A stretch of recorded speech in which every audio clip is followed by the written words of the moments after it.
the strategy and the people, which often end up being your enablement folks, but also the technology that can fuel the strategy and the people, meaning your enablement software. That's where I think this matters. So for a very long time, enablement has been seen or should be seen as the glue between those different functions. Welcome to Revenue Insights. We're joined by revenue leaders from some of the highest growth companies. Together, we explore how they built their revenue teams, the journeys they've been on, and the lessons they've learned along the way. Revenue Insights is brought to you by EBSTA. We're an AI-first revenue intelligence platform designed to help you close more deals, retain more customers, and forecast better. Enjoy the podcast. Hello, everybody. On today's episode of the Revenue Insights podcast, we are thrilled to have Vanessa Metcalf, the VP of Global Revenue Enablement at Showpad, joining us. With over 18 years of experience in sales enablement, and strategic operations, Vanessa has a proven track record of building and transforming teams, driving revenue growth, and enabling organizations to thrive in a fast-paced environments. She's passionate about leveraging data, AI, and customer-first mindset to craft enablement strategies that deliver tangible results. Today, we'll explore how Vanessa's approach to sales has shaped her career and the impact it's had on the businesses that she's worked with. Welcome to the show, Vanessa. Thank you so much, Guy. That was such a nice introduction. I don't think I even wrote that for you. So thank you for that. And pleasure to be here. Thank you for having me. Well, let's jump straight in, Vanessa. So you've had an impressive career across various leadership roles in revenue enablement. Can you share a bit about your journey and what inspired you to pursue a career in sales enablement? Absolutely. Yeah. So I started out, I think, as many of us in revenue enablement, sales enablement, whatever you might call it. Some folks are actually moving away from that term completely and moving more into go-to-market strategy or revenue productivity, efficiency, et cetera. So I know that word has different meanings for different organizations, but I started out as many of us in that space do, which was by carrying a bag. So I was in sales for a little while, loved it, rose to the ranks pretty quickly, made the P clubs, etc. But kind of quickly felt like maybe there's something more here. And I wonder if there's a field that's adjacent to sales, because I loved the world, but I knew I didn't want to be in it forever. And it was around that time that I started hearing the words enablement in the hallways for the first time. And of course, at that time, especially in Canada and in series, B, C, D companies, kind of smaller startups or scale ups, it wasn't as established, right? The roots just weren't there yet. No one really knew what enablement was. But I was very curious about it. And so I did, all the Googling I could do. And at that time, even there wasn't a lot of enablement communities to go and learn more about this new profession. I quickly kind of found out a thing or two, met some folks that were pioneers and were in enablement before, it was called enablement. I realized, yes, that's exactly what I think I'm looking for. And just so happened, was fortunate, there was an opportunity at my current company going back several years now. And I was able to move into enablement for the first time. Back then, our company was going through a period of very rapid growth. And so I think this is where a lot of enablers get their start, is in onboarding, right? So you're running these cohorts back to back to back to back all day long, in-person boot camps, right? And teaching them all the fundamentals of the business.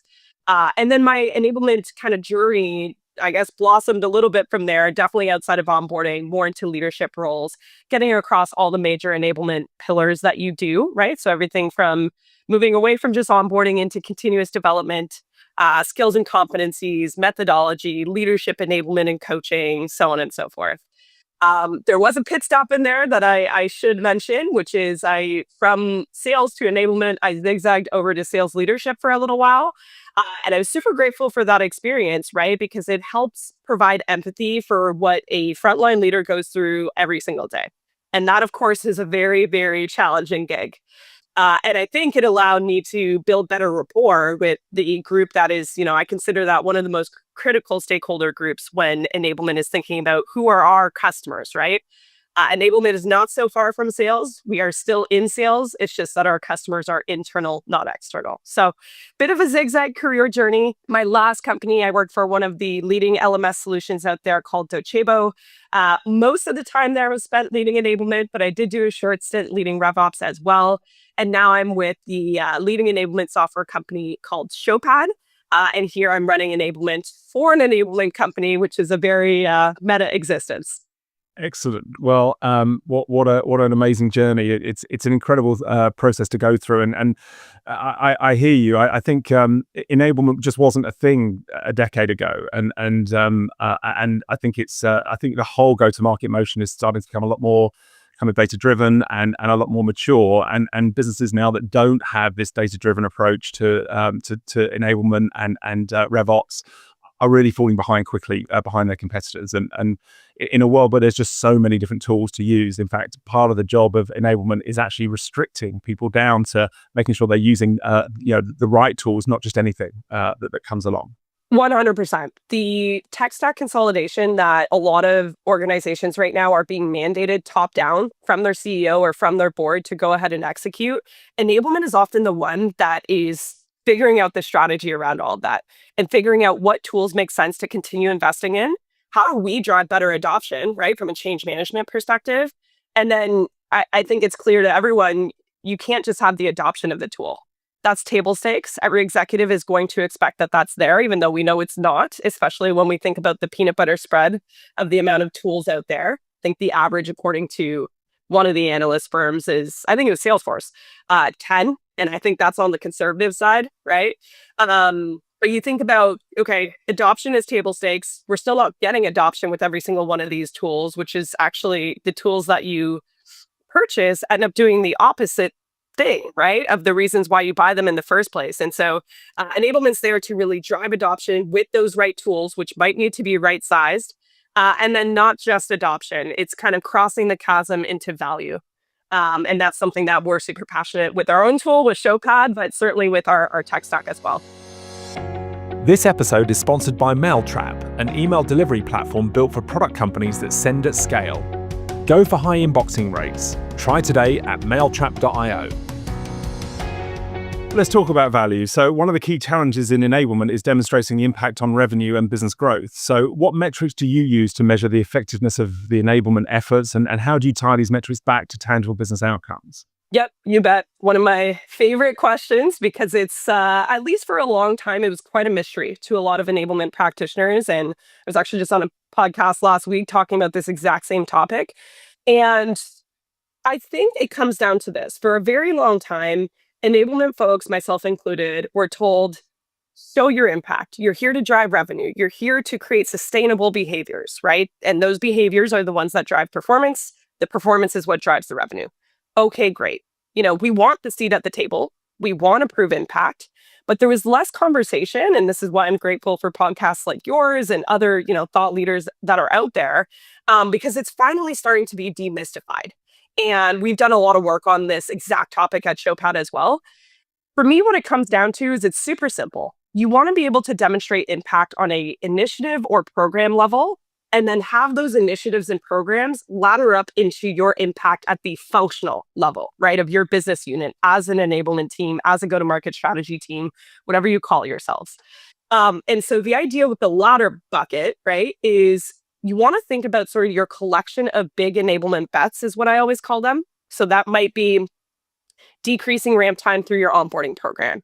It might be improving win rates or conversion rates, just tighter execution through your sales methodology. It might be improved customer experiences with, real quantifiable outcomes to go along with it through some changes to things happening on the post-sales side, especially if you're a revenue enablement team and not just sales enablement. So maybe there's tweaks you're making to the business reviews. Maybe we talked about value earlier, value realization, right? Maybe there's different metrics you're bringing forward to a customer to show the exact ROI they're getting out of your solution. So on and so forth. Those could be considered some of the big bets, right? What I like to do internally is map all of those big bets next to one singular kind of North Star KPI. So we have a few, and I think these look different organization to organization. I don't like to be prescriptive around this question because I think it very much depends on what is the business after. Now, naturally, that's going to be the same thing in a lot of different businesses, right? We need more revenue. We need faster time to close. We need new hires to ramp more quickly. But hey, don't just decrease the ramp time. We have to make sure the effectiveness is still there. And we want to increase our win rates, right? That's often And of course, retention on the post-sale side. Those are kind of like the same 4 or 5 metrics that every business is after, but sometimes the way those shake out looks a little bit different. So for me, one of the ones that we look at is we want to see a certain percentage of our reps over a certain percent of their quota attainment. That's one of 4 that I'm after. So what I like to do again on the functional level is look at that collection of my big bets, my programs. I call these like the Excel change management efforts, and map them against that specific KPI to show how enablement's output has influenced this particular KPI over time. Then, of course, if you think about the first bucket on the program, initiative, service, solution, again, different words, depending who you ask, you can look at this across, I have like a three-step framework for your program level metrics. The first is your sort of user reaction and adoption. And I know it sounds obvious, but a lot of enablement teams are still caught up in this level 1, which is the smile and nod test. Did people attend? Did they like it? Right? What was your internal sort of like NPS score on the thing? Did they complete the course? Did they view the playbook, et cetera, all metrics that you can get from your enablement software. Of course, that's not enough to actually make the case for an attribution system, right? That this output had something to do with this lagging indicator KPI that your executive team cares about. So the next step for me then is application. Is the behavior there, right? So you taught the thing, you put them through the program. Hopefully the enablement, by the way, was not just like, go attend this 45-minute webinar, go sit in this hotel room for 48 hours, and now let's hope that the knowledge is stuck and the behaviors are starting to emerge. That's not a good strategy for enablement. And that's why PSA, right? Like enablement is not just training. And that's why you need technology to actually fuel your enablement kind of operating system. But for me, the level 2 is that behavior, right? Does it stick? And how can you prove that it has stuck? So can you shadow calls? Can you look through your CI tool if you have one and check out what some of your trends are? Can you collect some anecdotal information from your ICs and from your sales leaders? So that's level 2, right? Knowledge transfer is there. But then over time, we want to understand, did the behavior actually stick? And do we see that on a continuous basis across a large portion of the population, right? Not just 1 or 2 in your sample size. It has to be statistically significant. And then if you've done 1 and 2, you are in the best chance of success for level 3, which is being able to prove all of that next to some sort of actual revenue KPI that you could have a conversation with your executives about, you could have a conversation with your board about. So I think focusing on the big bets and getting through that level 1 through 3 framework on the program or initiative side, and then having a collection of those that you can use on your functional or business unit side, right? To look at the aggregate or cumulative impact of your enablement team. That's the way I look at it. Bit of a long-winded answer, but there's a lot there. No, I love that, and you know we talk the same language, but I think all too often people get caught up in the forward, in looking forward and trying to have a positive impact, and actually what we found was it's really important that we properly benchmark what's happened in the past. You might be in a business that's got a kind of a cycle based on the time of year. So, we want to make sure we're comparing this Q1 to last Q1. Or you might be you might have certain new revenue streams that are we don't have a track record for, but we've got others that we do. We might be having different go-to-market motions in different geographies, and really getting under the skin of the benchmarks that have happened over the last 12 months.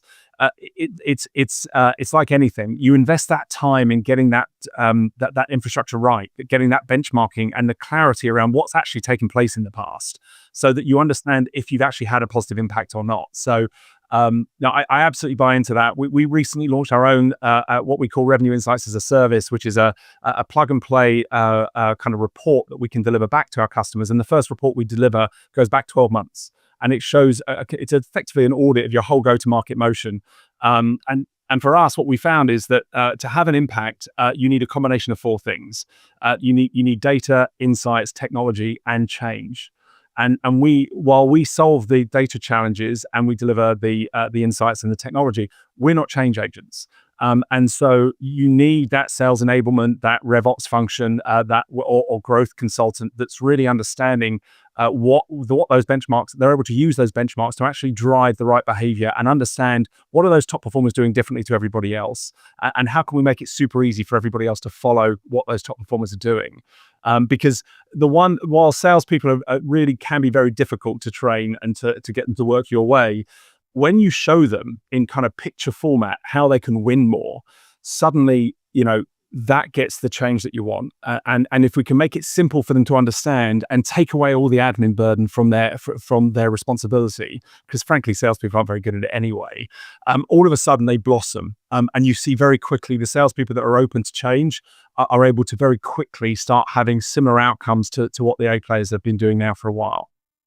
That's right. Yeah, no, I couldn't agree more. I think to the latter part of what you said, a phrase that we are using internally at Showpad is like, we want to automate everything except the best parts of selling. And the best parts of selling require a human, right? So when we think about CRM automation and some of the admin work you mentioned there, I mean, some sellers are better than others, but I've never met a single seller that absolutely loves to spend their time that way. And if they do, maybe sales isn't the right fit for them anyways. So it's all about how do we give some of these sellers more time back in their day to focus on the right thing? How do we feed them the right signals to know who to go after and then how to actually go after them in an effective way, and then automate a lot of that process throughout the whole sales funnel?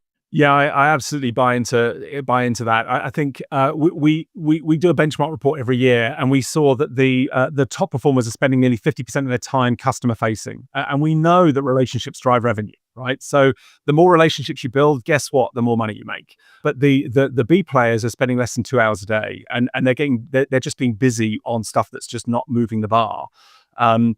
And then when you add to that we know that about half of all sales processes end with no decision at all, and then half of the balance end with a closed lost outcome. So only 25% of the deals that we're working on, roughly speaking, depending on the organization, end in a positive close won outcome. And we also realize that the deals that close lost spend twice as long in process as the deals that close won. And so we find ourselves with the salespeople spending less than 15% of their time actually on opportunities that are going to lead to a positive outcome. And so from my perspective, I look at that and think, my goodness, there is such a big opportunity here to have a big impact on sales. And it feels like the very last, or the whole go-to-market motion, in particular sales, is the last department to be data-driven, to really kind of adopt this kind of much more consistent approach to how they should run and scale their operation. Yeah, I hear you. And I think it's high time for a change if organizations are not leaning into that. I think there's several examples of people who are doing it fantastically well that are actually like blazing the trail, right?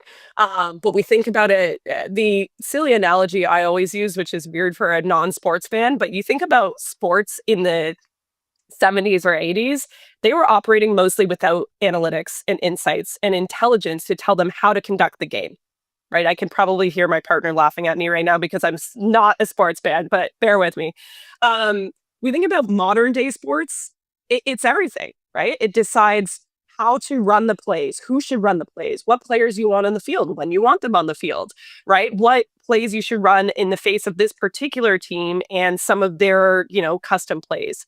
You compare that to sales, it's not so different. We have a sea of insights and analytics available to us that will help our businesses run a little bit more smoothly. The problem is, I think, the volume. When I say sea, I think people are actually drowning in that sea. So enablement in operations, I think, do play a role here as well to help executives, to help their VPs or senior members of their revenue team, as well as the FLMs and ICs too, understand which of these insights make most sense for you to go and run your plays with, right? And part of that is replicating the performance or the behaviors of your top performers. But I also think we're entering a little bit of a new frontier within sales, right? We are learning what it means to be an AI first salesperson. So what I think we will see with that is possibly for some folks, the ones that were hitting club 2-3 years ago, that were bringing in a great majority of the revenue, et cetera, those possibly might not be your top performers of the future, especially if they're not leaning into, ways to automate some of their workflows, ways to work more effectively, using some of those analytics and insights, leaning into their enablement, their development, their learning that's available to them, et cetera. So Interesting new era I think we're entering with sales, but I couldn't agree more. I heard a really lovely quote a couple of weeks ago, and between you and I, Vanessa, we've probably got 50 years of experience in this space. So I'm gonna, I'm not going to question, that we both have a lot of experience, a lot of knowledge in this market, but none of us have sold in 2026. Right. None of us are sold in 2027. So there is still so much to learn, and the market's changing so quickly. I've got so many other questions I want to go through with you. So let me keep going. Yeah, please. I want to ask you, one of the challenges we see time and time again is alignment between sales, marketing, and success. So how do you ensure that alignment and to execute on a kind of cohesive and effective enablement strategy across all the teams? Age-old question, right? And I think this is where having uh, the strategy and the people, which often end up being your enablement folks, but also the technology that can fuel the strategy in the people, meaning your enablement software, that's where I think this matters. So for a very long time, enablement has been seen or should be seen as the glue between those different functions. Why? We have a very unique vantage point, and this is as long as enablement is running effectively, right? I'm not talking about the enablement teams that are cranking out the trainings and creating the content. That's not strategic, proactive enablement. So I'm talking about enablement done the right way, of course. And if it is, I think the function and the people within the function have a very unique vantage point on what's happening within the business. Why? We are very close to the field. We often act as the voice of sellers, and sometimes we get to the obstacles that the seller is encountering, perhaps even before the sales leader does, because we are obsessive about their coaching, what's getting in their way of success, listening to their gong or choose your CI tool, listening to their calls. We are obsessive about working with the frontline leaders to deliver better coaching, et cetera. And so we have a lot of these data points, both from the field, but then also the objective data points that are showing up, in our performance trends throughout your data strategy. And you look at that, but then you also are a cross-functional partner to teams like marketing, right?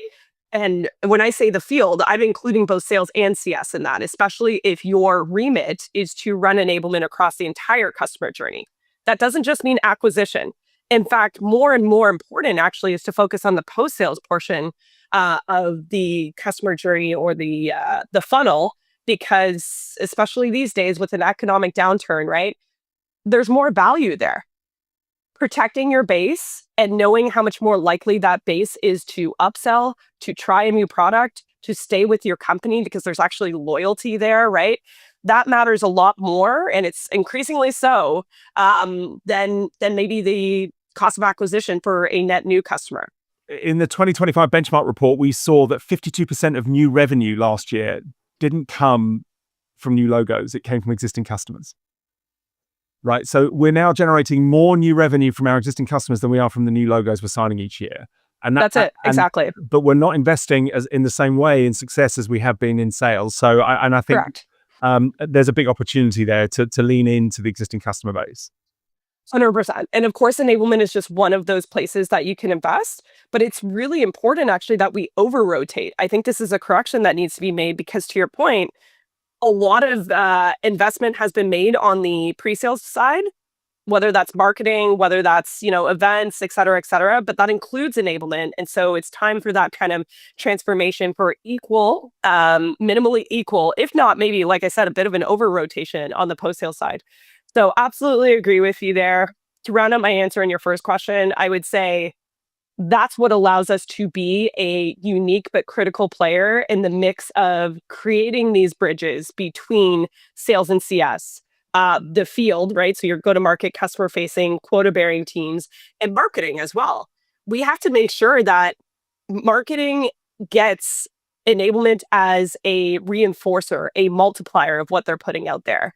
At the same time, you want to make sure enablement is also a bit of a vetting mechanism, not just for marketing, for any player, right? The competition for the field's attention is as fierce as ever, especially when we think about how hard selling in this economy is and how hard it will continue to be, to your point, if none of us have done it in 2026. So that's what I would say. We need to be the bridge between those things, and we need to make sure we're helping each of these teams future-proof as well.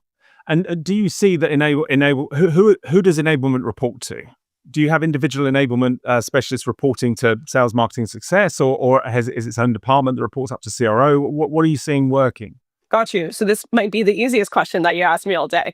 Enablement needs to report into whoever is responsible for revenue. Why? Because we are a reflection of that. We too are responsible for revenue. That is our entire purpose of existence. The second, enablement is not directly tied to revenue. That's when you can see disproportional emphasis on maybe content creation or driving marketing efforts forward. I've even learned of some enablement teams that are reporting into HR or finance, right? Which is a very interesting setup. So that one I think is tried and tested. I don't think it's contested anymore with the amount of enablement teams that are out there and the lessons learned. It has to report into revenue. Now, the way this works looks a little bit different organization by organization. So like the size, the size matters, and then the setup of the organization matters as well. We have some very large customers where enablement is decentralized, either by customer segment, by region, whatever the case may be. So I think whether it's centralized or decentralized is another part of the question. And sometimes it'll report into like a strategy or operations or growth, or for a lot of our customers, there's a unit called commercial excellence, which oversees enablement and operations and strategy, and sometimes things like compensation, pricing, etc. So the setup always looks different. If you look at more sort of mid-market scale-up companies, it's very easy. It should just be a direct line to your CRO. So I think it has to be directly connected or a very close dotted line to revenue, but certainly enablement shouldn't report into marketing, to HR, to finance. Yeah, no, I definitely buy into that. I think one of the biggest challenges is that not more often than not, but at least in a lot of examples, we see that the CRO isn't really the CRO. They're really a VP of sales. And that can cause real challenges because the VP of sales is just interested in signing new logos, while the CRO is interested in lifetime value of the customer and making sure they're the right logos that actually serve the business. And I'm not sure it's necessarily the CRO's fault, but they end up in this, they get the title, and then before you know it, they're being asked to focus just on almost carrying a bag themselves, and it's and I think businesses really need to have that discipline and bringing in a CRO is a strategic role, and it needs to have that overall responsibility across the board. Otherwise, you're just not ready for the CRO. Yep, agree. So as Nothing to add there. There we go. Good. All right. So as we look ahead to 2026, how do you see AI transforming go-to-market strategies, and what role do you think AI will play in driving more efficiency and effectiveness in go-to-market operations? Sure. So many things there. And I would also be curious your perspective too, Guy. So I think first let's answer the question of like, how do we see AI transforming a lot of what enablement has done? There's so many, we could do a 3-hour podcast on this alone, right? But a few things that come to mind for me is like, first of all, the enablement teams that are still stuck in legacy enablement, and legacy enablement being defined as event-based, fully training, to the point of like internally, they might be called sales trainers, right? Content specialists, they run the SCO, they run the event that's 48 hours in the hotel, and then hope that all their sellers go back to their home offices and know the new things, understand the new strategy, have the go-to-market motion down. Those days are done. I think they've been numbered for a long time already, but they are absolutely done right now. And especially with AI as kind of like a catalyst here, there is no more excuse for the enablement to be that way, right? Event-based training alone. It needs to become continuous. It needs to become data-driven, and it needs to be less based on gut feel of what the field needs, right? Based on effective go-to-market strategies, and more based on what's actually going to work. Back to our point of the analytics that are actually driving the revenue, right? The plays that you're creating to turn your B players into your A players. I also think enablement will absolutely need to move away if you're still stuck in this one-size-fits-all approach. And it's not data, you're not using data to understand who needs what and when do they need it. This is where like a competency-led enablement team really ends up being advantageous, because you can understand not just, we're going to run this negotiation enablement program and we're going to do it for everyone. I mean, that's maybe a bad example because everyone tends to need enablement like that. But not presuming that it's the same thing for everyone, and having real data and predictive data to understand who needs what is everyone's skill gaps, and how do we approach and attack some of those skill gaps before they show up even in the data, and certainly before the customer would actually feel them and we start to see that come through in the deal. So I think in short, it's all of that I think relates to the go-to-market strategy effectiveness, right? If enablement can start operating in some of these ways, that's fundamentally going to change the way a sales team, a CS team, your whole go-to-market motion will execute. Yeah, I think I buy into all of that. I think the lens I try and look through when I'm thinking about AI-driven tools or technologies or techniques is really whether this is going to increase or decrease the amount of minutes our sellers are spending in front of and building relationships with our prospects and customers. And I think, for me, that's the acid test. I think I think salespeople need to be spending as much of their time as possible customer facing and engaging, adding value, building those relationships. And I think where AI can help in particular is taking away any admin burden around that. But also, as you rightly said, identifying where the challenges are. One of the things we introduced as part of our onboarding now is if a customer's, let's say, using a Gong or any other kind of call intelligence, we're able to go back through the last year's worth of call recordings and reapply AI to extract whatever methodology they're using. Let's say they're using MedPick. So we can go back and we'll find that this set of sellers are really good at the med, but really bad at the pick. Or it's certain not very good at identifying the critical event that needs to happen for this event. And guess what? These sellers are losing lots of deals late stage, but it turns out it's not a late stage problem. It's a qualification issue. And by using AI, I couldn't sit through 1,000 hours of calls. But our engine can give me an output that tells me, right, here's your leaderboard of sellers, and here's how they're performing against this particular methodology, and this is the impact. When they qualify the customer to a 9, their average sales cycles are 40% shorter, and they've got a 30% increase in win rates. But when they miss out critical event, or when they can't identify the economic buyer, or the number of stakeholders is only 3 instead of 7, then the win rates drop to single digits. And AI is able to crunch through so much data and give us that visibility. And so our job is to top and tail that, right? We need to make sure that the AI's got the right data to analyze in the first place. So fixing that data, and one of the things we really focus on with our relationship intelligence product is really trying to make sure that the data is something that we can rely and trust in the first place. And then on the other side, it's the interpretation of that. So making it super easy and kind of turning it into pictures that everyone can buy in and go, that's why I keep losing those late stage deals. It turns out I'm skipping through that stage 2 of the sales cycle, for example. Yeah. No, it's like, what is a data point without it being distilled into an insight that people can take action on? And if people don't understand the aggregate impact of some of these data points and then what to do about it, and that's where enablement comes in, right? You can have a lot of data points that tell you many different things about your organization, some good, some bad, some ugly. And if no one is taking action and creating the programs that will fundamentally change that behavior, then what does it matter anyways? You can have all sorts of data that tells you all sorts of different stories. You need those change makers, change agents, as you mentioned earlier, Guy, to create the programs that are actually going to shift the dynamic and create these performance levers for your business that allows organizations to get to that next kind of stage of growth and scale. And so the other thing that I think about when I get asked a question similar to the one you asked with, like, what is AI going to do to enablement, to sales leaders, to sellers themselves, and how does all of that translate into the way we go to market? I think about, first of all, where are we all draining time right now, right? What are the business problems that we actually could solve through automation, through AI? And so you think about an enablement team, just example that comes top of mind.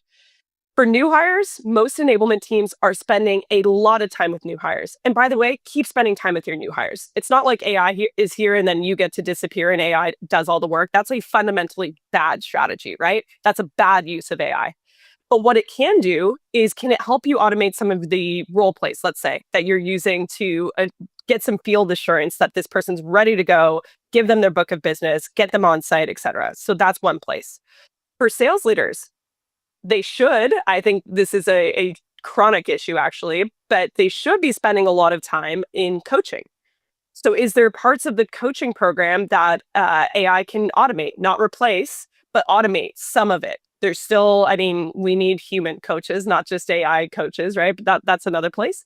And then you think about the sellers themselves, they spend too much time on non-meaningful tasks, even if you are a top player and you have that balance to your point earlier, right? So we think about CRM automation. Haven't met a single seller that loves to update Salesforce and really deeply cares about their Salesforce hygiene. But also for our sellers that are, looking to prepare and add value to their customer interactions, be them virtual or in person. The old way is there's a lot of time spent looking for the right things. So Showpad just recently introduced this thing called AI-powered search. It's going to dynamically scan every single thing that's in your enablement software, be that a document, an FAQ, a video, right? And give you the answers right there. It'll actually build AI-based versions of FAQs, which I don't know about the other enablers listening to this, but I've spent a ton of hours building out those sorts of pieces of documentation. So a lot of that helps alleviate this admin burden. And then we think about how can AI or agents actually help people that are in the field, right? And that's something that I think we're going to see continue to change as well, right? We've done a lot of virtual selling over the past few years. More and more people, to your point, relationships still win deals. Humans trust humans. And so getting back to those in-person conversations matter to meet all of your stakeholders throughout your buy-in group. But as we're doing that, sellers need an assistant. And now that we have AI, guess what? Everyone gets to be a boss. Everyone got promoted. Your new employee is your AI agents. And so using these agents in your favor, especially for field sales reps to prepare, right, before you go on site, to engage during your presentation or during your discussion, and then kind of, be able to put into AI, this is how it went. This is the notes. These are the actions I need to take. And then having AI actually do the follow-up and help you execute, right, in an autonomous way. The difference between Gen AI and agentic right there, an autonomous way, execute on some of those actions. That's where I see it going. And that last part in particular for sellers is something that Showpad is deeply passionate about and is kind of working on right now. It sounds very exciting. Yeah, I mean, we really are in a market that's changing so fast at the moment. I think one of the interesting points that you just raised is we need to, we can bring the horse to water, but we can't make them drink, right? We need them to action that change. And the number of times I mentioned that we do this RIAS report, Revenue Insights as a Service report, and the first report goes back a year, and we present back this audit of the whole go-to-market motion, showing where the strengths and weaknesses are and what they need to prioritize. And enablement's like going to the gym, right? You can't just do it once and suddenly you've got a six pack and you go again next year. It's an iterative process, and it's about small incremental wins, and they all start to land on top of each other, and all of a sudden the whole business starts running faster as everyone's doing things in a much more consistent format. And we see time and again, we'll deliver the same report 3 months later, expecting to see that they've taken the recommendations, and they've effected change. And almost every single time in the first 3 months, they come away going, this is great. We absolutely are going to make these changes. And of course, 3 months later, we go, oh, by the way, nothing's changed. And only at that point does the penny drops, where they go, okay, now I understand that actually just looking at the data isn't enough. We need those enablement people to take this and actually action and move it forward. And it's but it's such great value for money, because this isn't just about increasing the win rates from 12% to 20%. This is about increasing growth. And ultimately, if we can increase growth within an organization from single digits to 20-30%, all of a sudden, we've doubled the value of the business. And so it's getting this RevOps or enablement space right, and investing the energy in it, and that combination of data, insights, technology, and service will change. When you bring it all together, something very special happens, and it happens really quickly. Because everyone's bought into this kind of data-driven approach, and ultimately the sellers want to make more money. And if you can make it easy for them to understand how, then they start to change their behavior very quickly. One of the things that I was thinking there is like how the transition I think will happen of like, in the past, sellers would be like, I don't have time for this enablement thing. It's very periphery. There's not a lot of urgency. I have a quota to hit, right? Don't bother me. And so I'll re-articulate this. I just want to get the thought out, which is like, that's starting to change, right? We're seeing top performers, as long as they see the data to understand like this thing is going to help lead to better outcomes, then they're more likely to do it. I absolutely buy into that. I think we've had many examples where we've had a RevOps function that been banging their head against a wall for 2 years, and we come in and show them the data, which they already knew, but we turn it into pictures that everyone can understand and get behind, and real kind of really focused, easy to understand kind of metrics presented in picture format. And what happens is suddenly the C-suite buy into it, and now it was their idea, even though the RevOps teams and the enablement teams have been banging on about it for years, and all they've had really from the C-suite has been kind of lip service. Yeah, we'll definitely do that, and then of course nothing changes. But when you start showing the data, suddenly they understand that, look, if you qualify better, you'll lose less deals at late stage. And all of a sudden, because you're showing them the data, they buy into it. And now it's their idea and they're running away with it, and everyone's bought into the change. And at that point, it can happen very quickly. Yeah, that's right. And enablement, by the way, is there to show them how. So there's a difference between someone being bought into something and willing to do it and them having the skill to do it. So it's really important that enablement leans into not just the what, but the how. And like we were just talking about, Guy, I think that's another shift that we're going to start to see, right? Is in the past, you might have had a lot of sellers who think like, not right now, I can't do that. I can't invest more time in this enablement thing. I've got a quota to hit, right? Like, I'll get to this later. I think, again, as long as enablement is done in the right ways, we are starting to see the data back up the fact that if a seller invests their time in this specific enablement program, whether that's a qualification program, negotiation, whatever it is, right? And that's leading to better measurable outcomes for some of their peers, we don't really have to take a stick approach. We don't even need a carrot. People will just go to the place where they need to take the enablement program and develop themselves on their own, just organically. And so we see that internally as well, right? Folks that do more enablement and spend more time, in our case, in Showpad, of course, we drink our own champagne, right? They are the ones that have higher outcomes from a quota attainment perspective.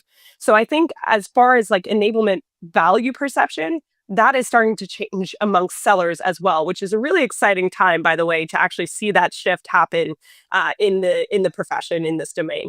Yeah, I buy that absolutely. I think the space is moving really quickly, and I think the sellers that adopt this stuff are the ones that are moving with it and are winning more. And I think it's an exciting time to be doing this stuff. So we're only just now really is the data available, and it's cheap to process, and we can really kind of pull the insights that we need to drive the right behaviors and the right outcomes. And if we can help sellers make more money, everyone wins and everyone feels good about it. I was just going to add one more thing there real quick. I know we're probably coming up on time. I think like that ultimately, if you were to boil down enablement's purpose for existence, that's one of them right there, right? Like we need to make sure that we are ramping our new hires so that they get to success. And when they get to success, we need to keep them at success, because ultimately for most businesses, more tenure, right? Like more tenure in your business from sales reps equals more revenue. Most businesses have that sometimes good, sometimes bad problem to have of most of your revenue coming from your top 20, 30%. And so the idea is getting your new hires to success, getting them up kind of the career pathing journey that your company has hopefully carved out for them, and then seeing those benefits and keeping them in your tenure bucket of sellers. We saw a really interesting trend. We had a customer that was working in 3 very different geographies, and rather than roll out to everybody, we picked one, and all of a sudden, everyone else started to see their numbers increase, and now they were craving the work that we'd done, and so picking the team of early adopters, getting them excited, and showing them getting better results. Suddenly, everybody else wants to be on that journey as well, so that you don't have to use the stick anymore. So very exciting. Vanessa, I've really learned a lot and really enjoyed having you on the show today. Thank you so much. If the community wants to get in touch with you, how do they go about doing that? Absolutely. Yeah. Feel free to connect with me on LinkedIn, y'all. I will answer all the messages. I'm on there quite often. That's probably the easiest way. But Guy, this has been such a pleasure. Really fun connecting with you and talking through some of these big, meaty topics that are facing us right now. And I really appreciate you having me. Thank you so much, Vanessa. And looking forward to paths crossing again soon. Absolutely. Take care. Bye. Cheers. Thanks for listening to Revenue Insights from EBSTA. If you want to learn more from some of the brightest minds on how to predictably and efficiently grow revenue, then subscribe to our newsletter. We'll deliver actionable insights straight to your inbox. Go to ebsta.com/newsletter. See you soon.